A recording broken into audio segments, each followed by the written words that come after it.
Hello, hello, welcome, ladies and gentlemen, to today's Modern Sales Mastery Show. As usual, I am Felipe Gonzalez, your event host for today and the social media coordinator for Vengreso. I would like to welcome you to this week's episode where we'll be talking about sales forecasting and sales mindset.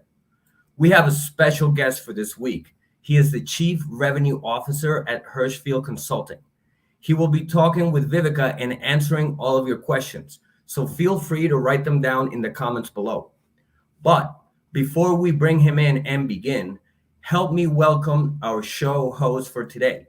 She is our own Chief Visibility Officer at Vengreso and the world's top LinkedIn expert. She's the very great and insightful Viveka von Rosen. Viveka, welcome and take it away. Thank you so much, Felipe. Welcome, everybody, to today's show. Woohoo! Thanks so much. Well, I'm excited because we have, as Felipe said, we have Mike on today, and he's going to be talking to us about the power of sales forecasting, which it's actually kind of a new topic for me. So I'm really interested in learning along with the rest of you. So yes, any questions you have, please pop them into comments, whether you're on Facebook, LinkedIn, Twitter, what else are we on? YouTube. You can pop those questions into comments because Felipe will be keeping an eye and he'll let us know. All right, so a little bit about Mike. He is a sales expert with over 30, he's CRO now, but he's also been a sales expert with over 30 plus years in companies, as big as Motorola, as well as his own successful startups, which he has built up and sold, one to Intel. So he knows what he's talking about. He's a transformative leader with purposeful intent and steadfast values. He's got a great track record of exceeding revenue goals, driving easy for me to say, driving efficiency and optimizing sales teams. So if you are in sales, if you're a sales leader, if you're growing your own business, I really recommend that you listen in, make use of having Mike as our special guest here today. And welcome to the show, Mike. Well, thanks, Viveka. I'm really excited to be here. And first of all, I want to thank Mario from Progresso, right? I've known him for a long time, and when he asked me to join the show, I was very humbled and excited to do that. So thanks for having me. Absolutely. My pleasure. I know Mario knows everyone in the sales world, doesn't he? He sure does, man. That guy, I don't know how he keeps all those balls in the air and he never drops one. He's an amazing guy for sure. Well, I'll tell you how he does it. A, he doesn't sleep, and B, we're pretty sure he's cloned himself. So I need to talk to him how to do that. Exactly. Not the sleep part. I need to sleep, but the cloning. Exactly, the cloning part. That'll be an interview for another day. Yeah, exactly. What we wanted to talk about today, of course, was sales forecasting. So there we go. Mario, see, he's probably juggling 18 balls and he still heard you say that. So there we go. Hey, Mario, welcome to the show. So tell us, what is sales forecasting? Why is it important for individuals and sales leaders? Yeah, well, sales forecasting is important for a multitude of reasons, right? And I really kind of boil it down into buckets, right? The first thing is that it allows you to quickly identify and mitigate potential problems with the deal or your pipeline. I mean, it's really important to have consistent and accurate sales forecasting that allows you to identify potential issues, why you still have time to address them, right? Yeah. And one thing that's really evident is what just happened to us a few years ago, right? With COVID, right? Yeah. How do you forecast for that? Looking at me as a sales leader, Yeah. I've given the revenue number for the quarter to the board. We've done our scrubbing of the deals and whatnot. All of a sudden, 6 weeks later, everything's shut down, right? Large companies, that are in the broadcasting and entertainment business will stop buying. and it's important, right? And there's lots of things that really can affect, forecasting, changes to sales comp plan, changes to your marketing and sales leads, competitor promotions and things of that nature. There's all kinds of things that really can affect it, which you really have to keep a close eye to really mitigate those things. The second is that it gives a business the ability to predict and demand for their products or services, right? So for an example, if you don't have, a view into what's coming down the pipe, depending on whether it's a services company or a product company, if you don't really know what's coming from a deal perspective, all of a sudden fulfillment, right? You have issues, right? Do you have appropriate levels of stock? Do you need to hire employees? Are you spacing out, the hiring employees? And the last one, which I think is really, really important, right? Based on forecasting, it really helps you determine investments, right? Do you make wise investments? Do you need to invest more, or do you need to scale back your investing and do that? So those are really the three really areas that I think makes it important from a forecasting perspective for a business. So that's the why. Tell us a little bit like what is the best forecasting method in your opinion?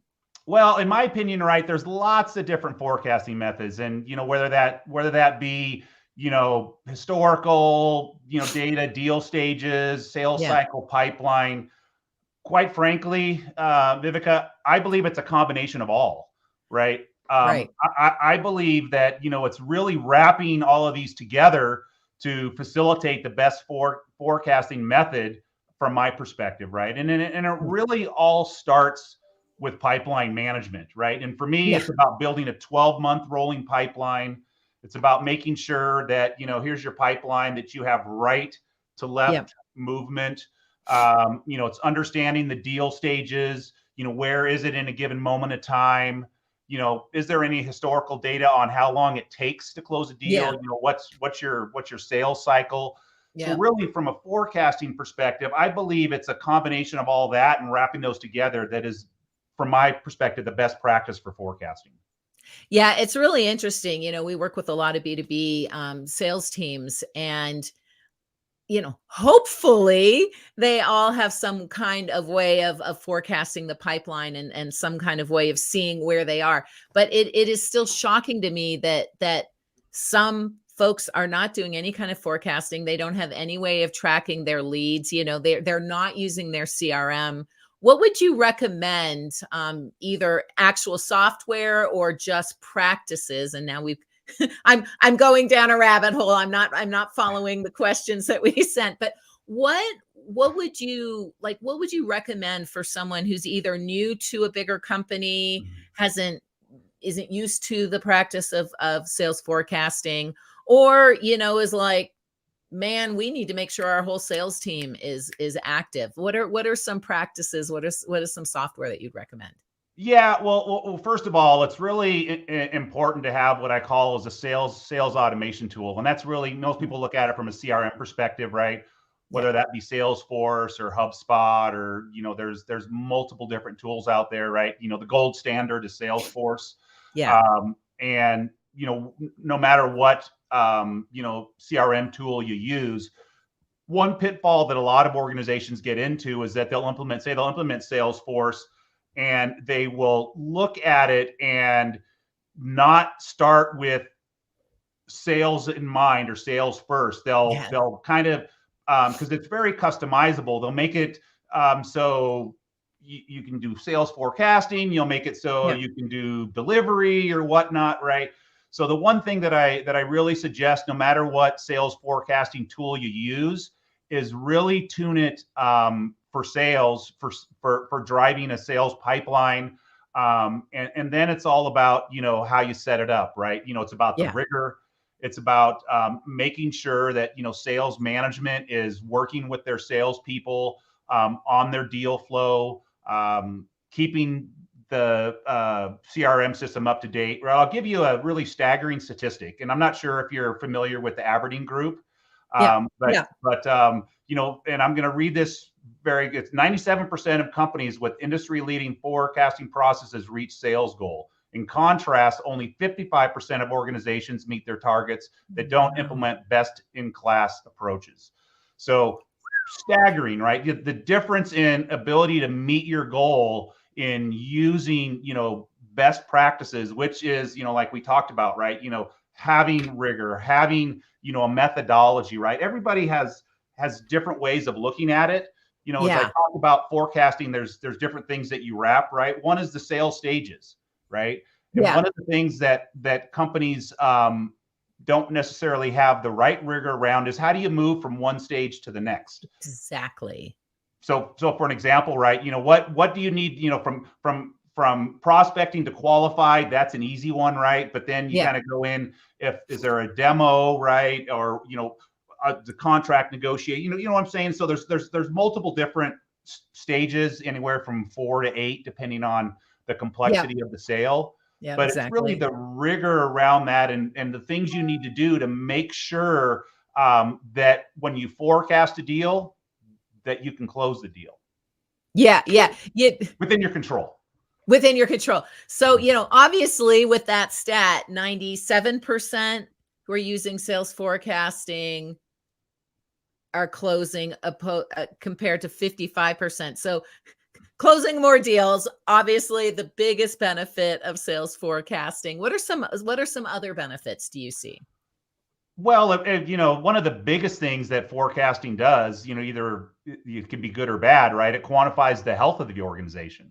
Yeah, true. Right. It really allows you to see more than just a number. It really represents the rhythm of the organization. Are you on a growth trajectory, or are you on, are you steady state? That is another really huge benefit of sales forecasting. And the other thing, it really, again, it propels you and it helps you understand, where you have, warning signals, in the pipeline. And, it can look at, say you forecasted, $100 million for that quarter. And some things have happened with you. You had 3 major deals. What do you got to back it up? Right. And so I really believe in what I call a sales system. And part of that system, right, is having 3 to 4x your quota in pipeline, right? So if you're looking to hit $100 million for that quarter, right, you need to have $300 to $400 million in quota. Wow. Yeah. So that way you can have deals to back up what could fall out, right? Yeah. Because, in a good year, deals are going to fall through. And right now with the pandemic, like we don't know what the universe is going to throw at us right now. Yeah. Exactly. So, obviously implementing software is an issue. What are some other key sales forecasting challenges? Well, I tell you, the first and the biggest one, right, is buy-in by leadership, right? Is that if you don't have buy-in, right, it's really hard. For an example, if sales is bought in, marketing hasn't, or operations, right? So the first thing, right, is really important to have buy-in, right?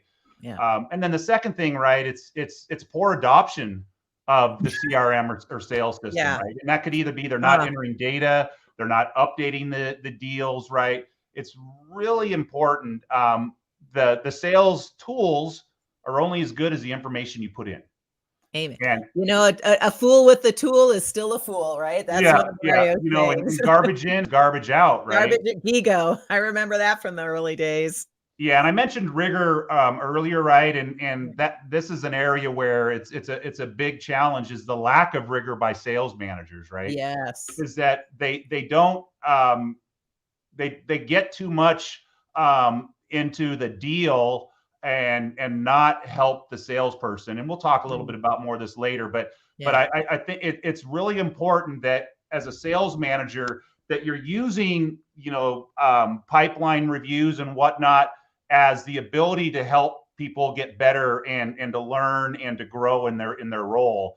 That's a big challenge. And I mentioned it earlier, right? It's the stakeholders across the company need to be really looking at and buying into what you're doing and the forecasting method, right? What you need to make sure. One of the big misses, in my opinion, is that sales leaders don't align with the CFO or the controller, right?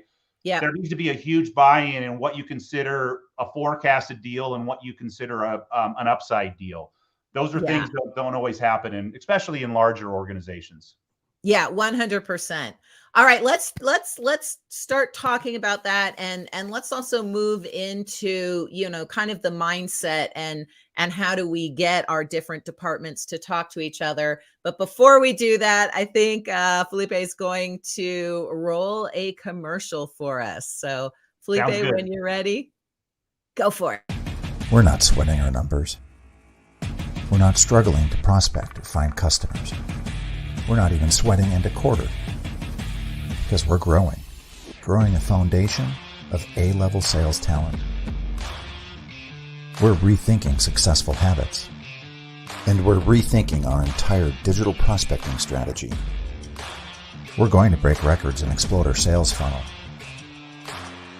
We're doing things differently, and we're doing things better than before, because this program showed us how to not only excel at sales, but how to become a prospecting master.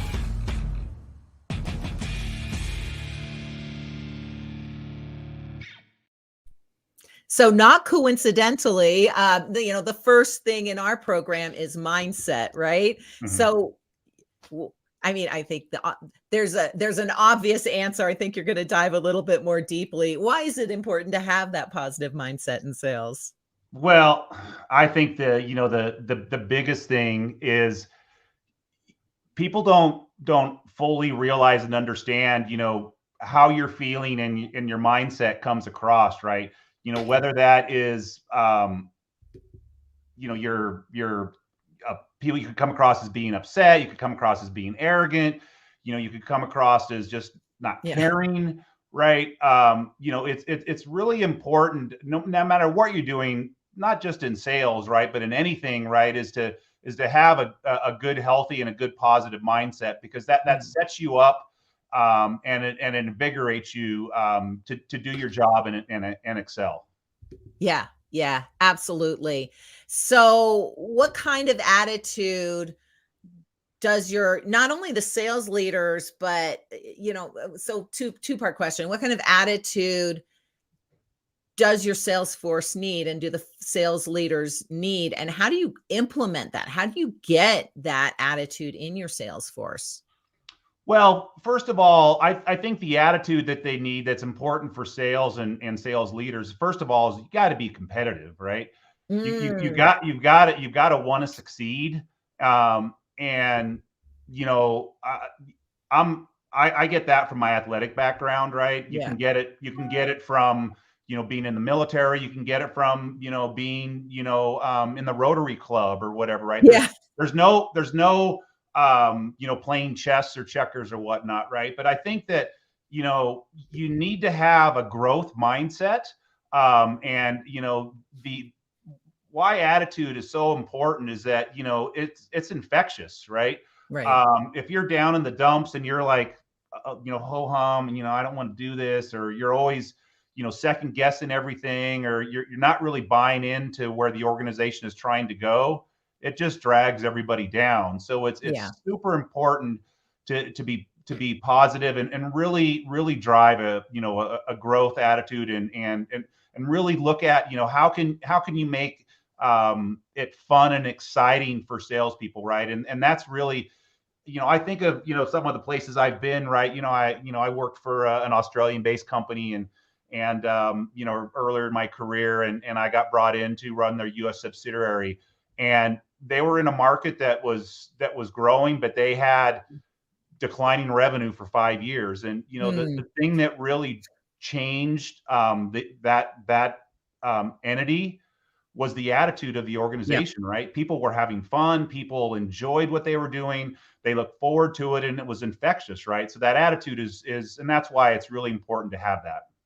Yeah, no, that I love that you said that because, yes, salespeople are competitive, but that's not always enough. I'm thinking about, a company my husband used to work for. They had great benefits and the pay was great, but the company culture was not so fabulous. And the company itself was not as forward thinking as they thought they were. And then he moved over to Amazon, which has a great company culture, and Amazon's is always thinking about what is the next thing, how can we, and they start with the customer, which I think is absolutely key.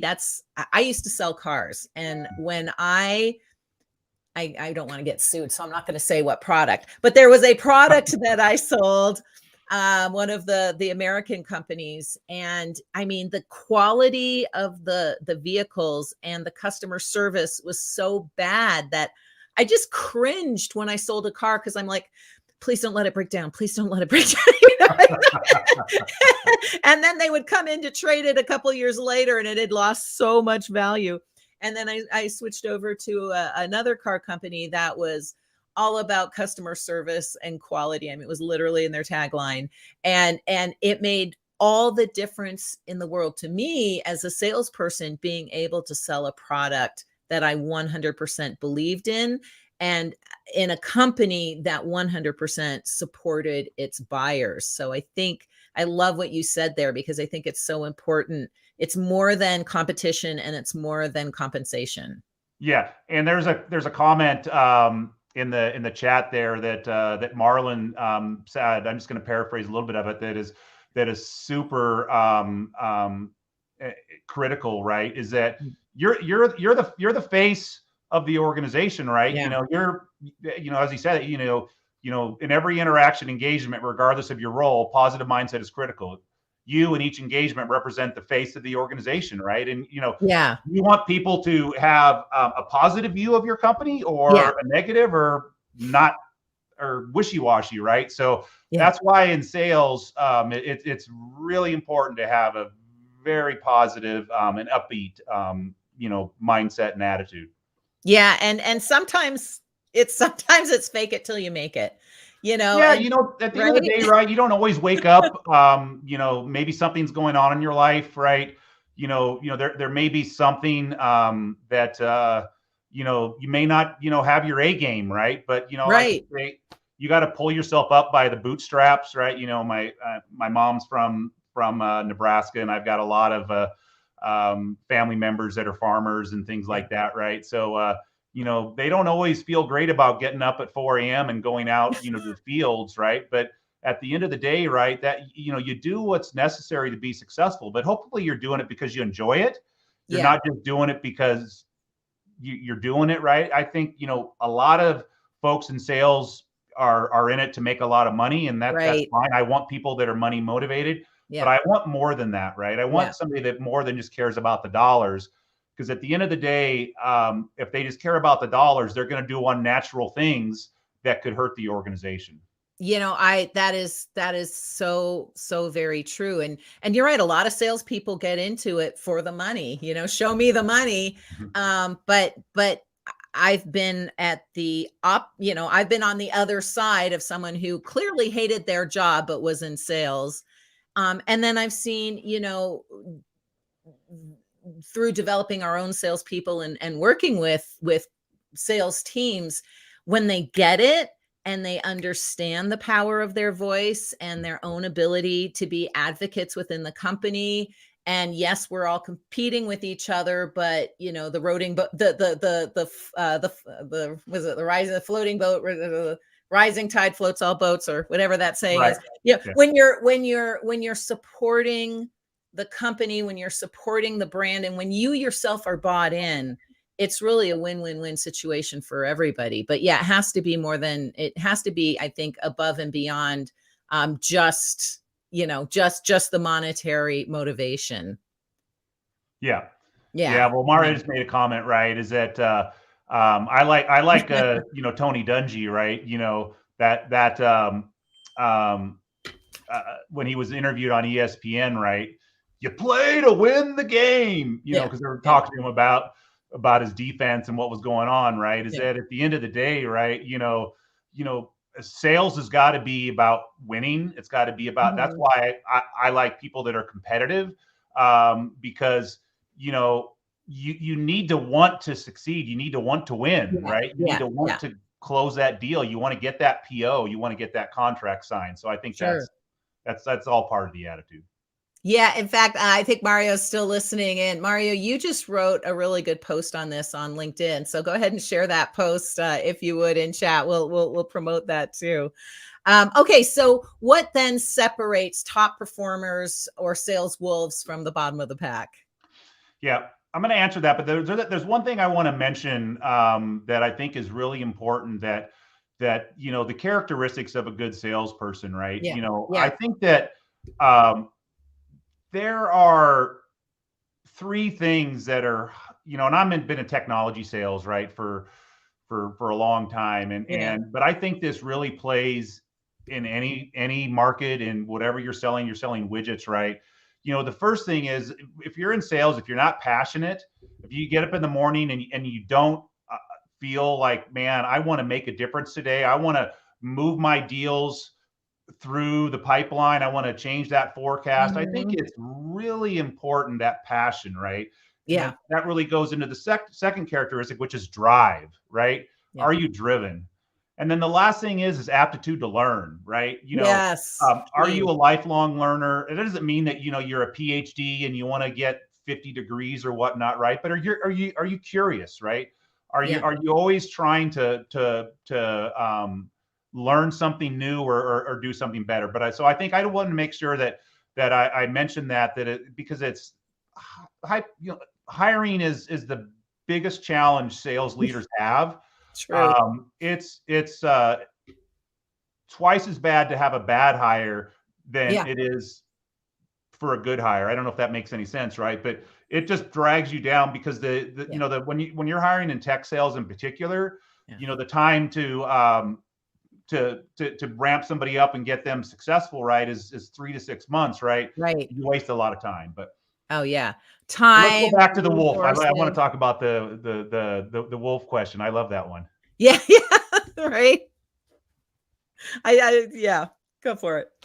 Yeah. Well, and that's why I wanted to talk about the characteristics, right? Because that's really what separates them, right? It's exactly. They're driven. They're always looking for ways to improve their craft. They have a customer-centric mindset, right? They're very collaborative, both internally and externally, right? Because, to be successful in today's world, right, you can't just think of the customer. I mean, you have to be customer-centric, right? But you have to work collaboratively with everybody in your organization. Yeah. So, the sales wolves, the people that are always the top, it's very, very, very important, right, that you're collaborative, and you're not just in it again for the money, right? You're in it to build. You're in it to help the company reach their goals. And a byproduct that, because if you really drive the initiatives of an organization, you're going to make money, right?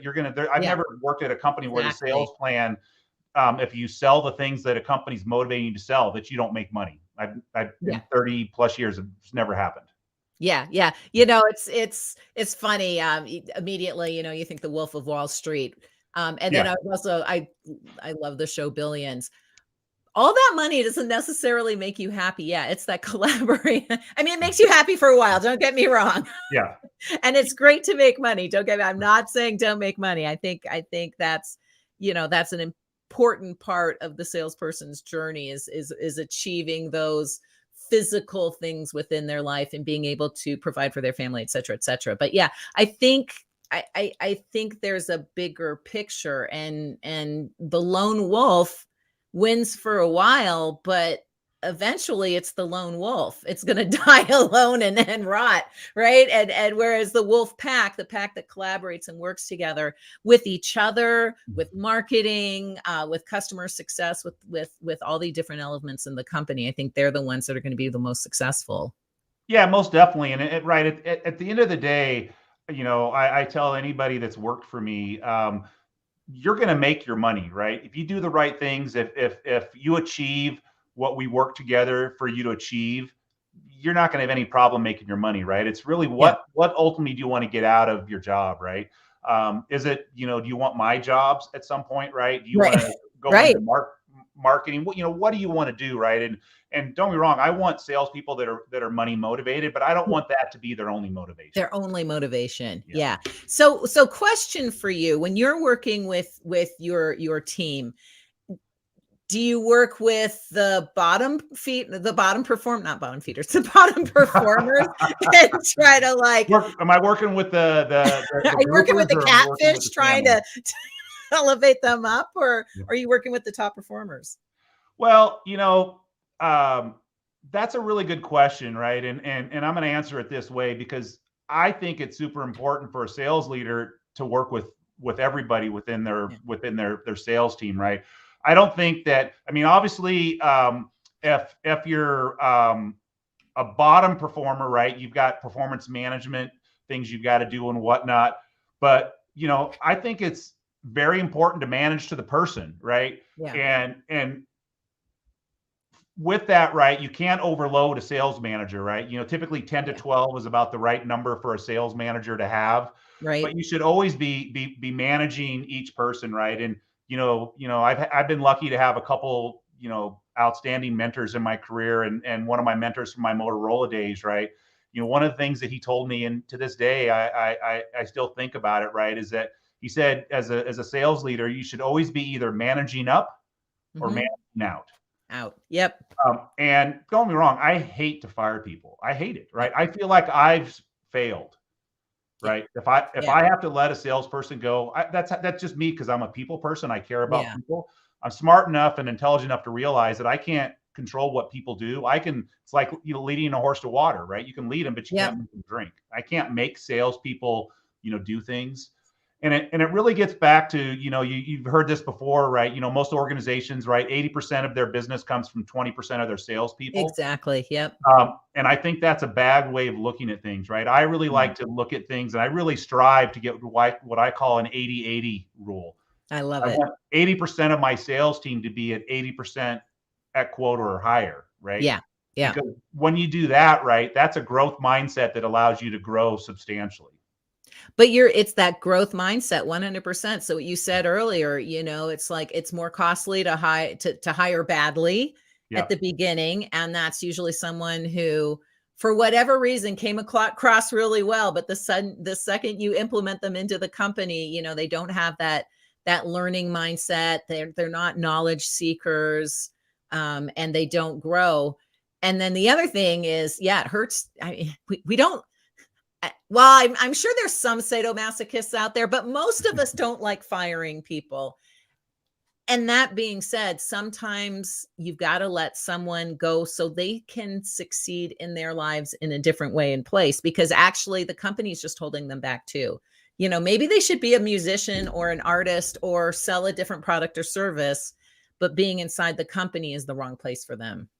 Yeah. So hopefully I answered that question, because I believe that you don't start at one place or the other, right? I think you should always be managing, your salespeople, right? I think that at the end of the day, and I'll give you an example, right? That this is where sales leadership is so important, right? And there's a couple people that may be on this that would remember this because they've known me for a long time, right?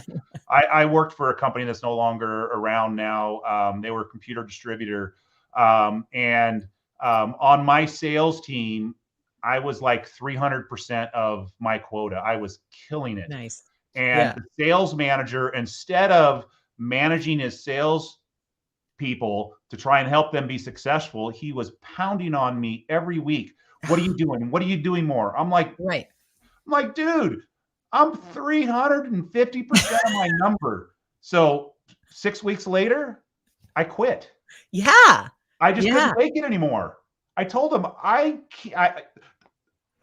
was like 27, right? I had no responsibilities. I had rent. I didn't have a wife or kids or nothing. So it was easy for me to do something that back then. But at the end of the day, if you aren't happy with what you're doing, and if somebody is just pounding on you to do more when you're already doing it doesn't mean that he could manage me. I don't have a problem of helping me improve and get better and become a better sales. Because I knew very little then, right? I just was a very competitive, a very passionate, very driven person, right? Very aggressive, as some will say. And I was always going, right? So I always had a lot happening, right? But that person just didn't understand how to manage and understand, there's weight. Now, he probably could have gotten more out of me. It's how he tried to do it that just turned me off. And everybody's like, how can you leave? You're making so much money. I go, I don't care. I'm stressed. I don't want to come into the office because I'm afraid that he's going to come and he's going to beat me up. What are you doing? Where have you been? Where are you going? Right. I felt like that I had a second mom. So we're at time, but that being said, I have a question for you, because you've moved up the scale from starting out as a salesperson and even it sounds like a little bit of a lone wolf salesperson up through your chief revenue officer now, right? So you've moved up through management. Okay, two-part question. Why do companies promote their best salespeople into management positions when they have no management experience? And then for salespeople who want to move into leadership, what are the best ways of doing that? Yeah, great question, right? So I think one of the biggest mistake organizations make is just promoting a top seller to sales management. So I think it's extremely important, right? Is that, I'm a firm believer in doing IDPs, right? I get that from my Motorola days, individual development plans. And that development plan, I ask everybody, right, what is your goal? What is your career goal? What do you want to be? And if somebody, and at my last company, right, I had this this gal that worked for me, it was just amazing, right? And nobody really asked her what she wanted to be, right? And she told me what she wanted to be. She wanted to be, a sales leader. And so, what I did is I worked with HR and I put together a sales management trainee program, right? It was, the company didn't have one, but you gotta set people up for success, right? And a great salesperson doesn't make a great sales manager. Now there's a lot that do, right? But you got to help them be successful in that, right? I was very fortunate in my career that, especially at Motorola, right, they had Motorola University. So I got to do all kinds of trainings and whatnot. But I think it's really important is to not just throw a good salesperson into a sales leadership role without helping them get some core skills that will allow them to be a good sales manager. Talk about a way to destroy a team quickly. Because first of all, you're hiring up, you're elevating one salesperson. What about the rest of the salespeople? Like, now are we going to have any friction, any friction there? Exactly. And then what if that salesperson has no management skills? And it brings the whole team down, and it could actually kill a business. Well, not only that, is that you had a great salesperson that was doing great who's not making money anymore. That all of a sudden got into a situation that failed, right? That person's going to be miserable. And they're going to feel deflated, right? It could set them on the wrong career trajectory, unfortunately. No, absolutely. And I like what you said too about, talk to your salespeople. Where do they want to go? Do they want to be, do they want to be leadership? Are they happy where they are? Do they want to move to a different vertical within your company? Like, have those conversations with your salespeople to know where you can best support them in managing them through the program. Yeah, that's important. And Mario just made a good comment there, right? Is that the other thing that's important, right, is that as a sales person, a bag carrying person, you're typically the top paid people in the organization, right? Yeah, for sure. And are you going to be comfortable taking a step, not necessarily making, you're still going to be making really good money, right? Yeah. But are you going to be comfortable having salespeople working for you that are making more money, right? Yeah. Because I think that it's super important for sales leadership that sales leaders shouldn't feel like they have to be the highest paid, right? I want my salespeople to make more money than me, because if they're not, we're not going to be successful as a company. Yeah. I almost wonder why you wouldn't want to go into leadership then. I guess it's partially an ego thing. And if you are really good at coaching your team, it might be a calling. But there's, I again, with my husband, he was, an IC. and then got a management role, which he was really, really good at. But I saw him like going from playing Words with Friends, like, 4 or 5 hours a day Yeah. into working 50, 60, 70-hour days in management. And yes, Yeah. making less money, but it he also loved bringing people up through the organization. So yeah, it's really leadership is, it's a harder job, and it's not as well compensated in some cases. Yeah, and at the end of the day, right, you've got to have some reason or reasons why you want to be a sales leader, right? Yeah. Because if you don't, right, for me, I could make a lot more money if I just went Yeah. someplace and just sold, right? Yeah, Because clearly. I know that I can sell, right? I've been doing Yeah. it for a long time, and I'm not Yeah.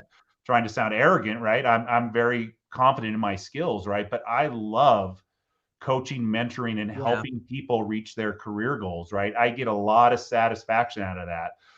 And it makes me feel like I'm doing something. But the one thing that I personally struggle with a little bit, quite honestly, I love what I do, Mhm. but what I do doesn't really do a lot for society, right? So I do a lot of philanthropy from being on Yeah. boards, giving back and things of that nature. But one thing that I found probably about 20 years ago is that how I feel like I'm giving back is by helping people and coaching and mentoring and Yeah. help them reach their career. And it may not be, they may not want to be a sales leader, right? They may want to go into marketing. They may want to go into operations. Mhm. They may want to go lots of places, right? Yeah. But I take a lot of satisfaction, and that's why I continue to stay in a sales leadership role, because that's something that really makes me feel good, and I get a lot of energy from doing that. Yeah, no, I love that. And I think that balance piece is really important. And if you're a lone wolf, or, or even if you're a top wolf in the wolf pack, the money only takes you so far. And Yeah. then, especially as you get a little old, you and I are not spring chickens anymore. And it gets to a point, like I'm looking around me going, man, do I ever have a lot of stuff. And Yeah. it How much comes more to, stuff do we need? right. Like I don't need, I mean, okay, don't Mario. It's not that I don't need more money. I would love to have more money, but it's not just Yeah. So if my boss David's listening, yeah, I want to make more money too, right? It's not that I don't need money, but but yeah, I mean, there comes a point where it's like, it's time to start giving back. And if you can Yeah. give back within your own company, that's fabulous. Then you're really aligned. But sometimes, working with your salespeople, it's like, maybe I know there's a lot of companies that give their people time off to go work at nonprofits, or, go do volunteer work. And it's just part of that balance. Yeah, for sure. Yeah.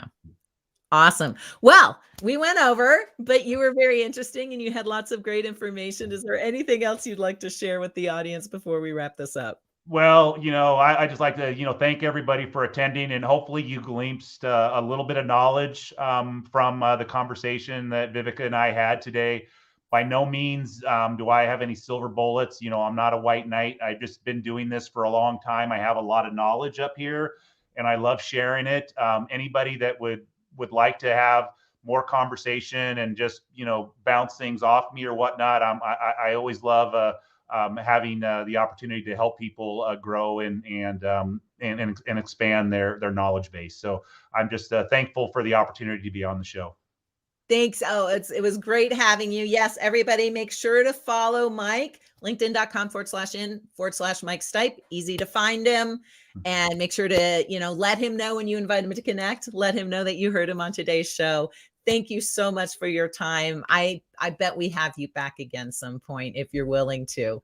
I would love to be back again. This has been amazing, and thank you so much, Viveka. You have an amazing day, and I look forward to seeing other people. Hopefully, as we come out of COVID, we'll start being at events and things like that. But it's a crazy world right now. But thank you so much for having me on. That's for sure. It is. Well, thank you. Thank you for everybody who was listening today. Same time, same place next week. And of course, if you want to learn more about video sales mastery, LinkedIn sales mastery. Make sure to check out the links that we're going to be adding, and go ahead, Felipe, and roll that footage. Thanks, Mike.